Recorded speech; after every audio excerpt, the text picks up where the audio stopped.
waaw bébé guy gi lañ xamul lu mu doon. 4 combats 4 victoires. te loxo yi ba ne nii nga mel ni màggati njaago yooyu. bébé guy gi léegi ñu interdit la noonu si géew bi dina jeexal booy de. dina leen jeexal. daan na Pokola. waaw bébé guy gi moom fi ne nii boo ko doon jox fi ne nii. mu daan na teg yow utal ma ko adversaire yow. Coly Faye 2. moo li ma liggéey doy pour Coly Faye. Anaconda.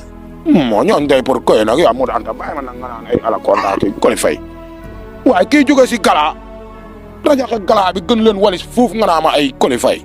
koo koy jox yow. moo yow bàyyi wax koy baax. yow da ngaa ragal bëgg a jox ragros baaxul. ah ragros mii ñuy soow parce que. baax na la fa naanoo de.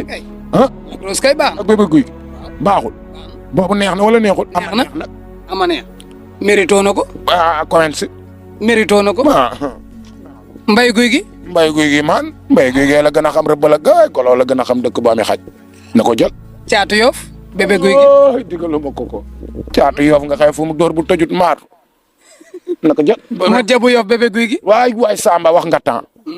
wax nga cu. wala de. waaw papa man de damay wax rek. waaw tey génn nga fa nooy.